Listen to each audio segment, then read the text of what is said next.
2026 අවුරුද්ද මුලම රෙක්සි අසනීප වුණා. ඉතින් එයාගේ මේ අසනීපේ ගොඩක් සත්තුන්ට හැදිලා තියෙනවා මම දැක්කා. ඉතින් එයාව සනීප කරගන්න අපි මොනවද කළේ කියලා මට හිතුණා මේ වීඩියෝ එකකින් ඔයාලත් එක්ක බෙදා ගන්න. මේ පේන්න තියෙන වැක්සින් එක රෙක්සිට විදින්න තිබුණේ නොවැම්බර් මාසේ. නමුත් ටිකක් පරක්කු වුණා අපිට ඒක එයාට විදිනකොට.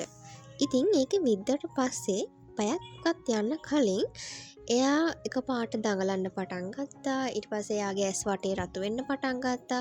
ඒ නිසා අපි ආයි ડોක්ටර් ළඟට අරන් ගියාම ડોක්ටර් එයාට ට්‍රීට්මන්ට් කළා.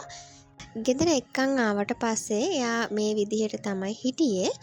ඊට පස්සේ අපි රෑ කෑමක දුන්නාම එයා ඒක ගැටලුවක් නැතුව ඒක හොඳට කෑවා. හැබැයි පහුවෙන්ද උදේ වෙනකොට එයා ඒ හැමදේම වමනේ දාලා තිබුණා. ඉතින් පහුවෙන්ද ඉඳන් එයා ගොඩක් සැරයක් වමනේ දාන්න පටන් ගත්තා. ඉතින් අපි ආයේ ડોක්ටර් ළඟට අරන් ගියාම මේක බඩේ අමාරුවක් කියලා හිතලා තමයි ડોක්ටර් ට්‍රීට්මන්ට් කළේ. ඒත් එයාට ඒකින් අඩු වුණේ නැහැ. ඒ නිසා අපි එයාව ආයි ડોක්ටර් ගාවට අරන් ගියා. ડોක්ටර් කිව්වා මෙයාට අපි ටෙස්ට් දෙකක් කරලා බලමු කියලා. ඒකෙදි පළවෙනි රිපෝට් එක තමයි FBC එක. ඒ රිපෝට් එකේ ගැටලුවක් තිබුණේ නැහැ. ඒත් ඔයාට මේ පේන කිඩ්නි රිපෝට් එකේ ක්‍රියැටිනින් වැලියු එක 5.99ක් තිබුණා. සාමාන්‍යයෙන් නෝමල් රේන්ජ් එක වෙන්නේ 1.5ට අඩුවෙන්. ඉතින් ඒ වැලියු එක ගොඩක් වැඩි හින්දා ડોක්ටර් එයාට ට්‍රීට්මන්ට් කරන්න පටන් ගත්තා. ඉතින් දවසකට සේලයින් එක මේ වගේ බෙහෙත් 10ක් 15ක් විතර එයාට දෙන්න පටන් ගත්තා. මුලදී එයා මුකුත්ම කාපු නැති හින්දා අපි එයාට ලුණු නැතුව බැදිහාල් කැඳ තමයි දුන්නේ. මුලදී නම් පෙව්වේ සිරින්ජරෙන්. ඊට පස්සේ එයාම කැමැත්තෙන් බොන්න පටන් ගත්තා.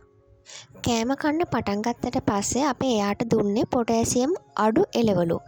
වට්ටක්කා, පිපිඤ්ඤා, පතෝල වගේ දේවල් තමයි එකතු කළේ. මොකද ක්‍රියැටිනින් වැලියු එක වැඩි කියන්නේ එයාගේ වකුගඩු වලට ඩැමේජ් එක වැඩි කියන එක.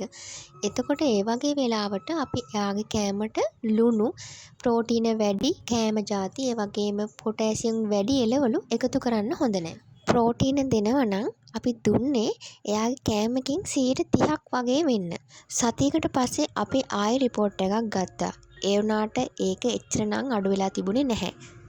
මේ වෙති අපි හැම දවසකම වගේ ડોක්ටර් ගාවට යව අරන් ගියා.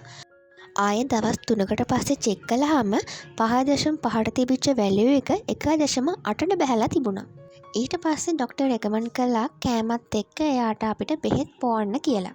ඉතින් මේ විදිහට තමයි සති 3ක් පුරාවට අපි හැමෝම මහන්සි වුණේ එයාව සනීප කරගන්න.